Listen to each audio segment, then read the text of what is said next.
All right, welcome everybody. I hope you can see the screen here. My name's Judy Riley, and I'm happy to be here today to talk with you following the two previous presentations, which were wonderful and set us right up for really how can companies, enact some of the things that we're talking about here today. So I'm joined here at some point, I'm hopeful to be joined by Stephen DeStefani from Wells Fargo. And again, I'm Judy Riley. I'm the Executive Director of the Center for Neurodiversity and Employment Innovation at the University of Connecticut, recently renamed the Wells Fargo Center for Neurodiversity and Inclusive Employment through a partnership that we want to share with you in terms of employment initiatives and how we can teach more companies how to do how to basically implement programs, practices, inclusive environments, and really intentionally lean into this work around neurodivergence and hiring. So again, we have a corporate academic partnership that we've recently formed, and it is to the benefit of all companies, to the benefit of all universities, voc rehab, neurodivergent job seekers. It's about sharing knowledge and education with others in ways that are not cost prohibitive and that are really actionable. So like I said, it's a partnership with a company and a university. We're really targeting helping, in this sense, all companies. And we'll get into that in just a second. But what happened is we have this shared mission. Wells Fargo has a neurodiversity program that they started about 4 years ago that is more comprehensive and more scaled and robust, really, than anything that UConn Center, which is focused on employers and employment programs and trying to find out what those best practices are and disseminating those. And so the Wells Fargo program shares a mission with us in that we want to share these best practices in ways that companies can actually uptake and apply. So we want to exponentially increase the number of opportunities that are out there. So Wells Fargo has hired 320 individuals into full-time strategic roles, professional full-time employment through a really inclusive, accessible, not just hiring process, but then after being hired, a really inclusive workplace culture, a lot of education, coaching, support. And we want a lot of companies doing that. So we share in that mission. And like I said, in the fall, Wells Fargo contributed almost $4 million for the UConn Center to be renamed, and also for us to work together to combine corporate expertise with academic expertise and excellence so that we could start teaching other companies together. So how is this relevant to you? I just talked about how we have this corporation that has this expert program, a model of excellence, really, and we have a university that is known for excellence in both research, but also in instructional design. So what we've done is we've taken the work that Wells Fargo has done, which we'll share in just a minute with you, and we have distilled that into best practices, but more than just best practices, because sometimes those are really hard to apply, but into an educational vehicle for companies so that they can learn sequentially and structured processes for implementing everything from how to better tap and engage people who think differently, communicate differently, or maybe falling outside of the way that they recruit or they interview. But then separately also onboarding and then transitioning into the workplace or into this new job, and also advancing and developing. So it's really this whole ecosystem that Wells Fargo has, and we wanted to distill that into something that other companies could apply as well at their organizations. So it's about education, and I've just talked a lot about that, but we got a couple more things going than that. So in addition to educating companies, we are working to more efficiently connect people within their communities. So neurodiverse job seekers, looking for companies and employers in their local area. We have so many people come to us and say, how do I, engage companies that are maybe hiring differently, or they've invested in educating themselves about autism, and maybe they're changing how they work and their culture. But we don't know who they are. And are there any in my city or my state? So we're working to connect them better. We are working also very hard on this gap in research, this academic research space that really has not looked yet at what are the measures of the outcomes. So if a company does something intentional around inclusion, autism, neurodiversity, whatever that is, what effect does that have on their customers, on their employees, on their business outcomes? And I don't mean this in terms of, are they more productive for reasons of, hiring people who are neurodivergent, but more, are you more productive because people feel better working for a company that values this kind of a culture? And then finally, we need to start standardizing what good looks like and creating shared standards of success. And that's part of the research, and that's part of really reaching out to companies and understanding in this process of sourcing and interviewing and then onboarding and creating a culture that's supportive. We're going to have to do things that are different, right? So what are those things, and how do we all know kind of what those are and where we need to be working? So let me just see this. Today's focus is on education, as we talked about. Employer education that includes a bunch of different kinds of education that UConn and Wells Fargo have come together to create for other companies. And specifically, we engage companies in two primary ways. So I just talked about how we have these 4 pillars, one of which is education. So let's really drill down on that. And to simplify things, we want to talk about the 2 primary ways that UConn has developed employer education with the support of and collaboration of Wells Fargo's neurodiversity program and the expertise that they have really developed in this space. So number 1, we have courses that can educate individuals of all types of audience. Are you a manager? Are you in HR? Are you in talent acquisition? Are you in accommodations? What do you need? Are you just an employee in the company? How do you better know about what neurodivergence is and when it might be happening or showing up in ways so that you don't misunderstand it, and so that you don't judge, and so that you don't take actions that are based in lack of education? So it's a really applicable type of learning. So those are our courses. But moreover, and what we're going to talk a little bit more about today, are these workshops. So we're going from city to city right now and educating primarily, Fortune 500 companies at the big corporate scale, but really this is applicable to medium companies as well. But we take some individuals from 10 to 15 companies at a time, and we sit for a day and we work. And we work sequentially through the kind of blueprint design and questions and answers and information that companies need to leave and move the needle on what their company's doing to include more people who think differently and communicate differently. So today's focus, like I said, we're talking about employer education. We have courses, we have workshops, and the courses are designed with Wells Fargo's philanthropic support, and the workshops are co-designed and co-delivered. So executives from the company and faculty from UConn come together to make sure that structured and informed education for companies. Hey, how do we start? How much does this cost? How do we handle this situation?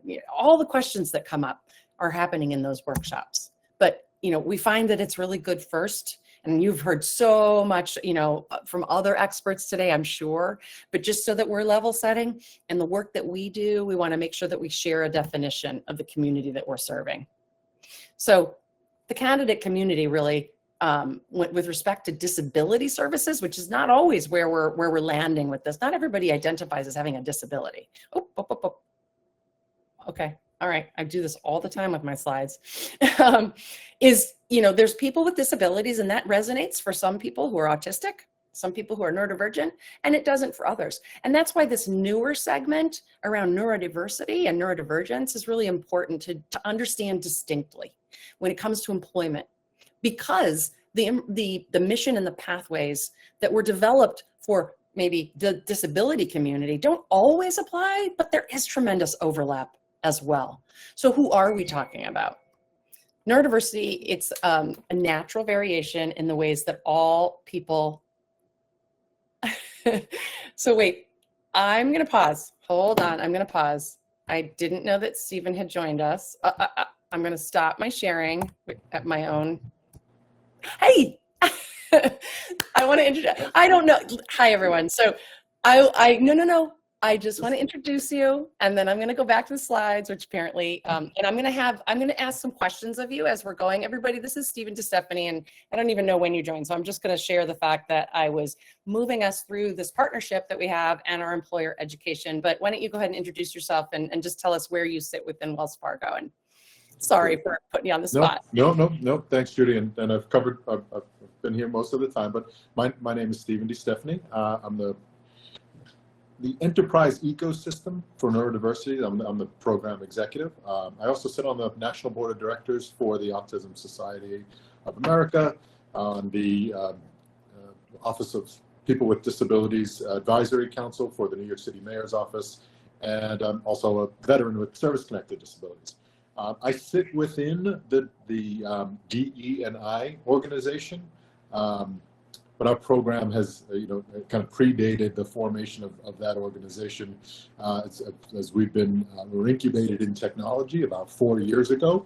And over those 4 years, as Judy mentioned, we've expanded our influence and impact over 9 of the 15 core business lines at Wells Fargo. We've hired over 320 full-time employees into strategic roles in more than 12 separate and distinct roles. So this is it's often misunderstood as really being focused as this is a technology based initiative. Again, we were incubated there, but we've proven time and time again that there is no right role for folks within this community, and that all of the roles, given the right level of support and consideration and removal of some of those barriers that occur at the point where folks with cognitive differences meet typical, a bit more rigid practices, and we've driven a level of accessibility and accommodation and consideration into all avenues and aspects of that employment life cycle, and we've been able to achieve key performance outcomes for example, our 97% retention rate. 93% of our managers feel that they are better managers as a result of participation in the program. We know that the sense of belonging and the cultural commitment and consideration, psychological safety is up exponentially as a result of the work we're doing. And Stephen, you said that you weren't able to see the slides before. So for all I know, nobody could have seen the slides. Okay. So I'm going to ask that you tell me if nobody's seeing the slides, or if you're not when I screen share, because Stephen and I have worked together long enough that he understands that I am not the best when it comes to the technology. So I'm going to put the slides back up, and my hope is that everybody was able to see those. Let's see. So, when we're talking about, so Stephen just gave some great context for the program. This is like within the company, right? They're doing this activity. And as a researcher, as an academic, what we were interested at UConn is, oh, you don't see slides. Oh, well. Okay, well, I'm gonna keep talking. I'm sorry you guys don't see the slides, but let's just listen in. And Stephen, jump in when I cue you, or when you have something you want to share. But we talk about neurodiversity really, and in the same way that Wells Fargo does. We look at this as, a natural variation in the way that all people think and communicate and behave. But neurodivergence occurs, and that's when that variation that's natural with all of us, it falls outside what is typical. So we don't want to look at labels, but, and Stephen, you've said before, like, this can be innate, this can be acquired, but sometimes people identify with labels, right? And when at Wells Fargo, do you guys describe it in terms of labels just to help people orient to what we mean by neurodivergent? And if so, which ones?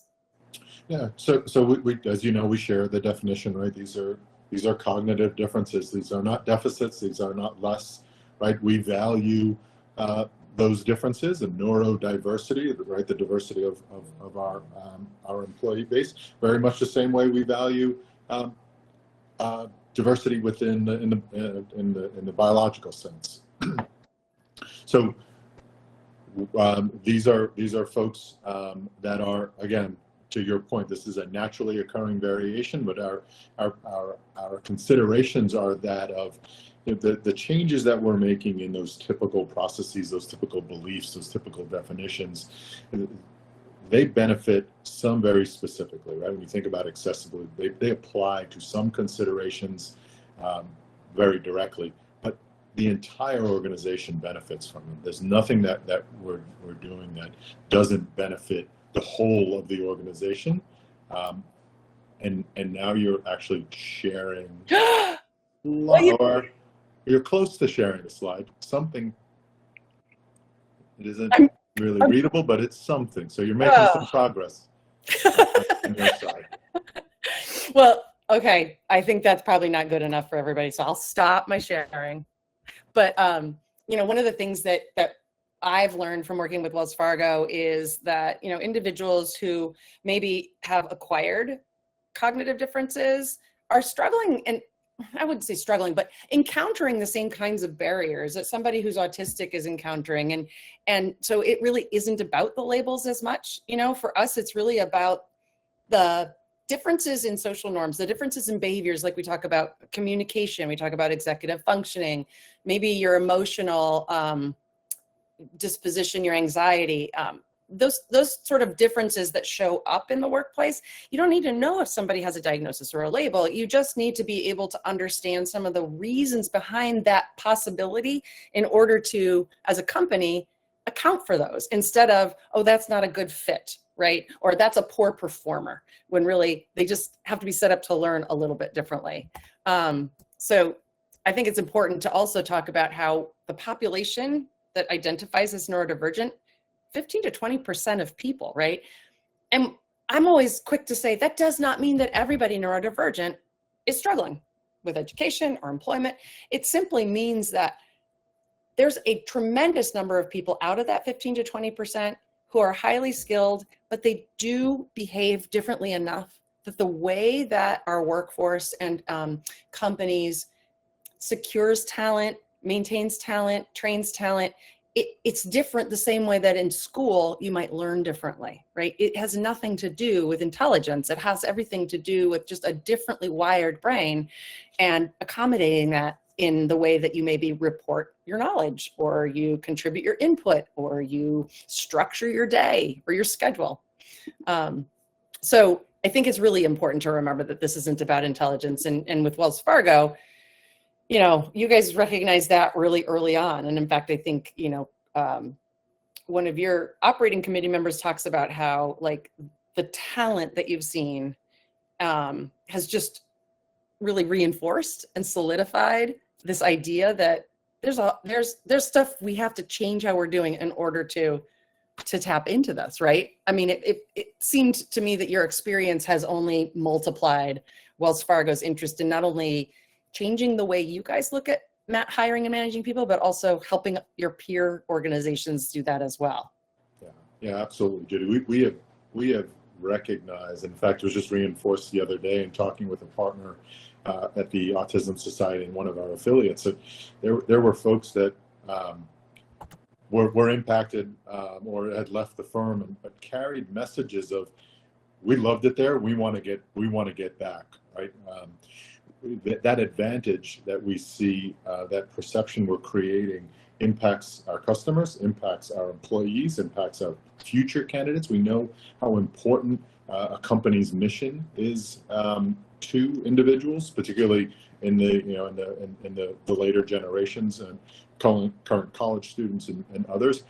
It's incredibly important part of our identity that has really no boundaries on how it emotionally impacts individuals and gets them to lean in and want to be a customer, want to be an employee, want to do business with, as a result of our commitments and the impacts, more importantly, to the community.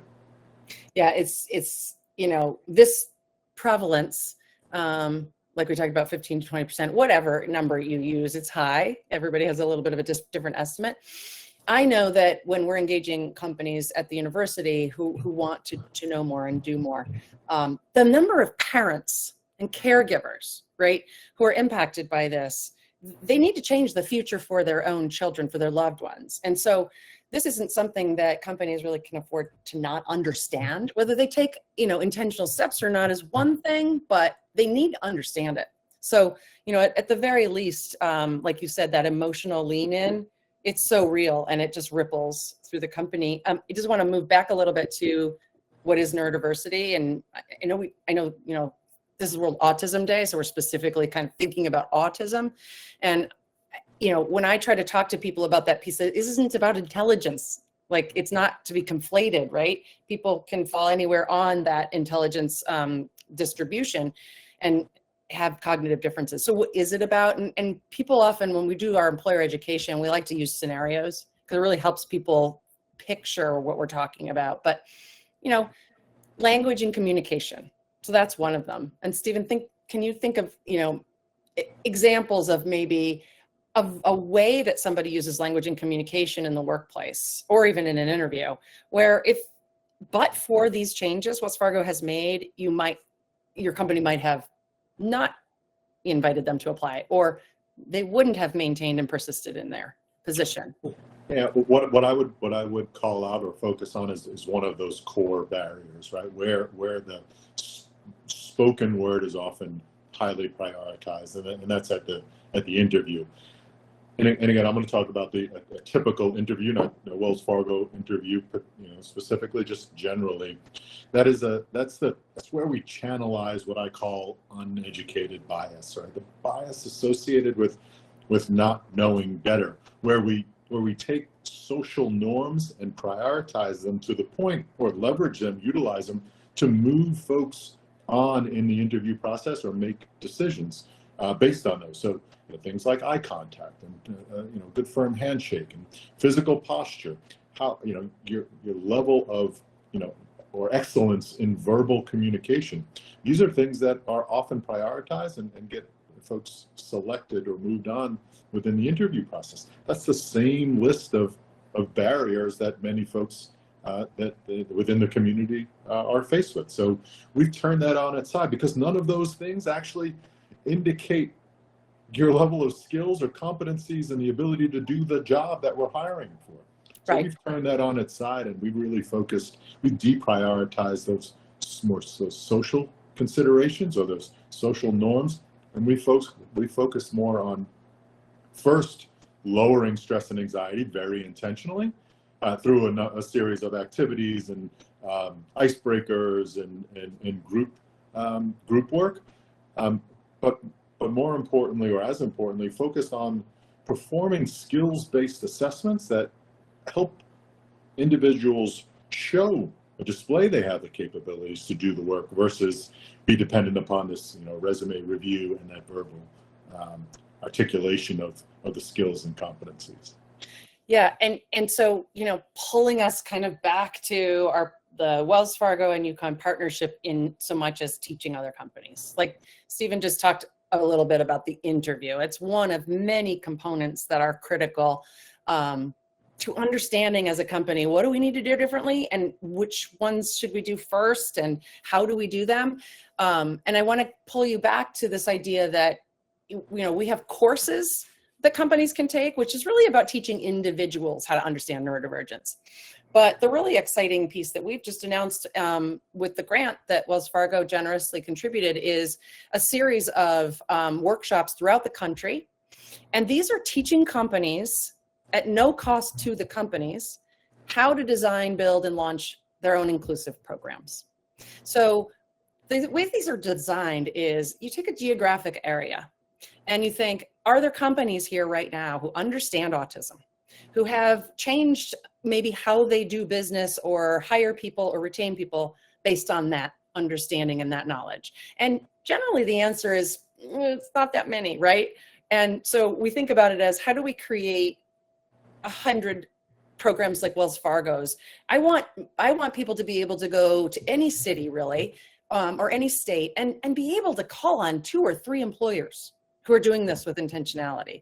So these workshops are 10 to 15 companies or employers within a geographic area or city that come together. And we ask them to send 3 to 5 sort of key leaders that we help them choose from their company to come together in a cohort and spend an entire day, and it is filled with work, to design a blueprint for their initiative. So it's an end-to-end kind of, all right, where do we start? Where are we going? How do we get there? And it's informed by the learnings of the Wells Fargo Neurodiversity program. So it's not replicating the program so much as it is, what are the criteria that made this successful? How we take that criteria and help other organizations adopt that. And then how do we teach that with academic expertise? And that's why the corporate academic piece is so, I think, impactful. And then we deliver that together. So, you know, there's really 4 components, and Stephen, jump in here if I forget one of them, but we'd like to help companies think about what we call the ecosystem components. Stephen started to get into a little bit of those now, and I want him to share some of those with you. He talked about the interview. But we talk about 5 key ecosystem components that a company should really think about building as a foundation. One of those is the interview model, but we have 4 others. And well, not we, but we teach 4 others based on that Wells Fargo model and what we've distilled from it. Do you want to share some of the uniquenesses of the Wells Fargo model and the program components themselves, or actually, will you share? Not do you want to, because you can't say no. Of course, that is really the essence of our employer education, right? So many, there's so much perceived competition and intellectual property, and folks have typically held the information that would benefit all. They've held it close to the vest, or they've sold it, if you will, in the form of consulting for hundreds and hundreds of thousands of dollars. Those are prohibitive. So we've been working incredibly hard at this, and it works. And I want to, through our partnership, I want to ensure that others can learn and we can complete that shared mission of exponentially increasing the number of roles. So what's been core to us? What's been core to us is the sourcing model that we've largely adopted. So we call it our community-based sourcing and education model, and Judy's talked a bit about that. The next, I would say, is firm-wide education. So again, in Judy's extended opening, when I was sitting around and listening, she talked about the education that we've funded and collaborated on. So incredibly comprehensive, broadly scaled, easily consumable education that literally lifts your cultural competency. We talked about our more accessible hiring model, right? More accommodating, skills-based hiring that knocks down those typical barriers. And I want to jump in here. I know you talked about the interview, but I've had the pleasure of being invited to observe some of those, and it's a 2-day experience, half day each day, and the way that the group comes together, because it's not a one-on-one experience, it's a cohort model. So sourcing talent and getting those opportunities out in front of the community that didn't know there was a program like this, right? Bringing them in as a group to interview for usually at least 5 and sometimes 20 openings in different roles and areas. But it's just this respectful, enjoyable, fun experience that also includes skills assessment, right? But the whole point was, you know, let's change this assessment process and really understand everybody where they are in the process, and really just kind of plugs the holes on a lot of the barriers that a typical interview has for somebody who's autistic. So I see the candidates light up and feel really great, and really even some of the candidates who don't get an offer, which is not very many, because there's exceptional talent out there, and Wells Fargo does a great job of saying, hey, we had 5 roles, but there are 8 great candidates here, let's find 8.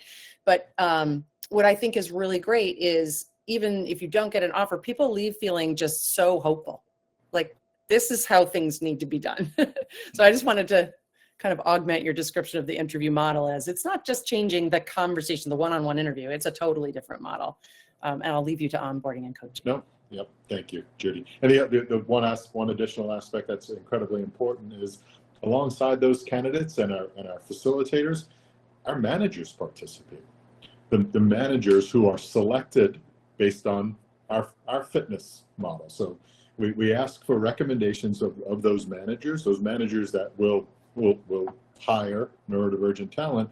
We ask that they are great people managers, they have above average emotional intelligence, and a deep capacity for empathy. Those are our 4 must-have requirements. We also obviously ask for those individuals to have a job that allows them, that doesn't keep them busy for 80 hours a week and doesn't allow them their time to develop those individuals. So we're incredibly intentional about the folks that we choose in our hiring. Another one of those aspects, to Judy's point, is once those very intentional hiring decisions are made and we map those individuals to the absolute right roles, right?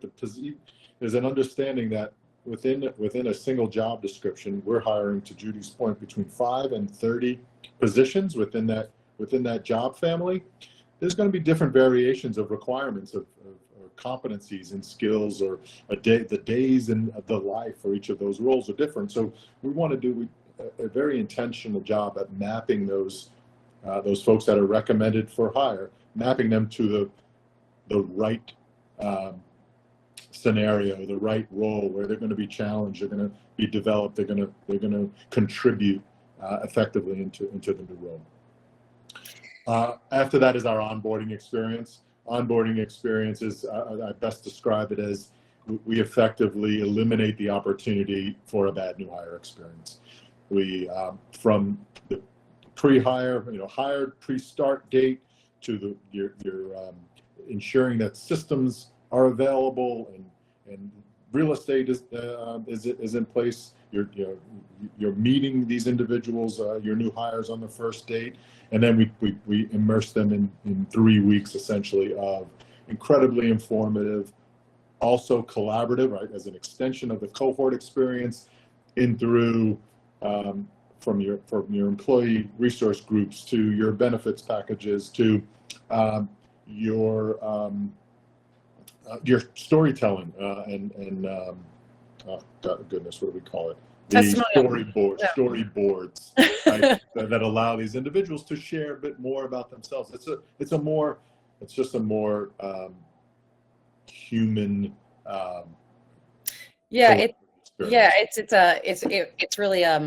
It's a more personalized, and like you said, it's facilitated and supported rather than asynchronous, self-paced. It's done by some vendor. And I think for the autistic community, many of whom have been through education that always understood that kind of support creates the ability for liftoff. And what you're doing is taking that model that we are all familiar with in education and transporting it to, I think, employment. Like, let's make sure you lift off here. Let's have good orientation. Orientation, onboarding, kind of the same, analogous. And then finally is what we call employee enablement.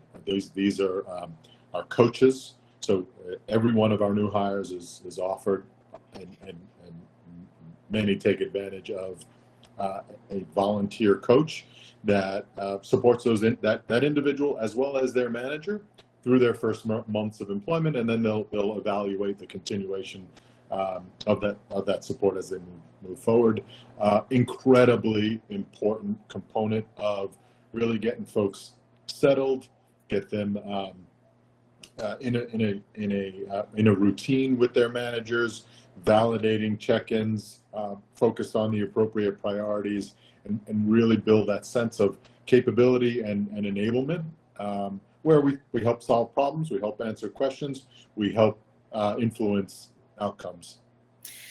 Yeah, so that's our model, and it goes far beyond that. But when we talk to other companies and we're teaching them as part of this partnership, there's four really important pieces that we move them through. So what Stephen just described are the ecosystem components. So, those 5 things that we just rattled off have been distilled down into criteria and how to design those into your company. But more importantly, we take them sort of, why should a company do this? Because you need to get the buy-in of somebody who's at the executive level, right? So we need to outline a business case.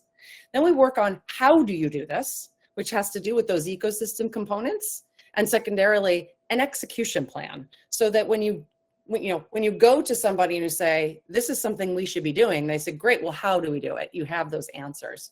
And then finally, a project plan timeline that includes accountability, it includes deliverables. So that cohort of companies, so we say we're in city X, right? And we have 15 companies and we do this workshop and they leave with their project plan timeline and they go back. We ask them to deliver on what they're hoping to accomplish. So we have a 10-month project plan, and at the first 3 months, that's phase one, we come back virtually and have them report on their progress. No right or wrong answers there, big, slow, it doesn't matter. Big, small, slow, fast, anything that's moving the needle is change that we encourage.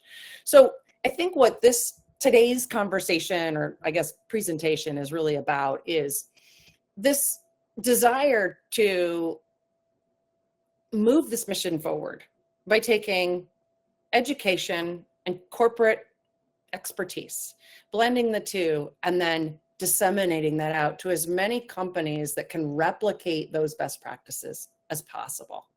So teaching individuals who are maybe in talent acquisition, they may have workforce strategy roles, business managers, human resources, obviously. There's a cluster of people within companies who are trying to have this be something more intentional within their organization. So bringing them together and learning from each other and then working as a group. But what I think we might have glossed over here is that the partnership is offering this to other companies to join these workshops at no cost to them. That's what the grant is all about. It's covering the cost of this education, because too often, as Stephen mentioned at the beginning, there are consulting organizations that have a lot of know-how and are used to sort of helping companies run an initiative or develop or build something, but it's very cost prohibitive. And too often right now, this is a little bit of a nascent field for executive decision makers, and they want to see the progress first. Well, how do you create the progress without getting it up and going? So this entire initiative is really about teaching at least 100 companies this year to implement initiatives or of any size. And it can be internship programs, and it can be current employees. Maybe what they want to do is implement practices for assessing people who want to move laterally or internally. Whatever that is, bringing autism and neurodiversity to the forefront to meet strategic goals of business or people, right? This meets two strategic goals, and this is where Stephen likes to say, you shouldn't need a business case, but I don't know, I'll tee you up with that. You shouldn't need a business case to do the right thing. Yeah. The good news, right? We have found, and we have the evidence-based data that proves that there is a business case, and that business case, in fact, there's two primary business cases. One is around that more typical business justification, ROI, strategic advantage, reputational impact, retention, and the other is really around the cultural uplift, right? We've seen internally literal outpourings of what I classify as kind of the 5 big emotions, the first of which is pride. Pride of working in an organization that has made the commitment, that has done the work, and has created the impacts and the outcomes that in our case, Wells Fargo has had. Next, we hear overwhelming exclamation of hope. And this typically comes from parents and grandparents of children within the community that are coming to employment age, right? They've always hoped something like this would exist for their children. Next is volunteerism. Enormous lean in to our efforts to help support the program literally in any way they can. So it's one key element of our program success is self-sufficiency. We are not dependent upon third party or outside vendors or service providers. So we leverage our internal volunteerism to create our battery of certified coaches, or their buddies and mentors, or program facilitators, or what I'll refer to as prophets for our program, to share the good news. Next is storytelling. It's an incredibly valuable source of storytelling. Many will share their association with members within the community, neighbors or children or siblings. And then finally, disclosure, right? You will through the education, through the collaboration, through this upwell of cultural enrichment, you will create a level of psychological safety that inspires individuals to have their own courageous moment, to talk about their late life diagnosis with autism, or their continual lifelong struggles with ADHD or dyspraxia. It is incredibly emotionally beneficial literally on a cultural level. Yeah. Thank you for that. I always love that, the hope speech. As a parent of neurodivergent young adults, it really is the answer. And what I most am motivated by is volume. We need a volume of opportunities like this. So, what I was hoping people would take from today is the fact that there is a partnership out there that is focused on making this possible, that's working entirely for the benefit of, autistic individuals and also their families, to make sure that we change the employment landscape for the better. To the extent that anybody here wants to talk with us about your community and bringing a workshop somewhere near you, or finding out where our workshops for the next year are taking place across the country, the different cities, we welcome that and be happy to talk to you about that. So thank you for listening today. Stephen, any closing remarks on calls to action or hopes? So one, I guess the three A's for me is kind of, we move collectively, and we're helping to accelerate, move past allyship, and on to activism. Yeah. Right. So I got your advocacy. Thank you. Thanks. Yeah. I lose. You were like 3 A's, but I only got 2. No. Well, I said, that. So that said, I don't know if we have the ability to hear from folks through audio, but if they can leverage the chat for questions or any additional considerations. Yeah, unfortunately, and I don't know if George is here, if he can hear, if he wants to pop onto the screen, but I do not see a chat feature, nor do I see the ability to allow. I'm in it. I'm in it. You are? I am. Yeah, I've been watching it. Well, I don't know what screen I'm on, but clearly it doesn't share. It's not me. It couldn't possibly be me. It doesn't share, and it doesn't have a chat. But yeah, I mean, if you'd like to share some contact information about the Wells Fargo Center at UConn, then people can get in touch with us if they want to learn more. But yeah, I would love to have questions. Anybody putting any questions into the chat? So Corey just mentioned earlier on that it sounds like great work. Reinforces the interview is a major obstacle for folks within the community. DeStefani said the same. Worst part of finding employment is the interview. Anxiety plays is a big role in that. So yeah, what's incredibly important to understand is we didn't guess, right? We work with the community. We understand. In fact, in every hiring event, one of the first things we do, I mentioned icebreakers, but within those icebreakers, we ask folks obviously to introduce themselves and tell them what they're passionate about outside of work, but we also ask them to give their version of what a great employment looks like. What does a great manager look like? What are the aspects or attributes of great employment or a great manager, and we incorporate that, and we continue to check ourselves against what's important to the community in how we build and deliver that programming. Which is why So thank you, Stephanie. So Stephen, since you have access to the chat, I would love if you dropped the center's mailbox, or yours or mine. I don't care. I just want to give people a way to contact us if they want to learn more. And otherwise, just to thank everybody. I wish this was interactive. I so prefer interactive, and maybe it is interactive and I just don't know how to make it so. But thanks so much. I will let Stephen, you let me know when you've dropped that in the chat, because I don't want to close anything out. And and there's Stephanie. Hello. Sorry.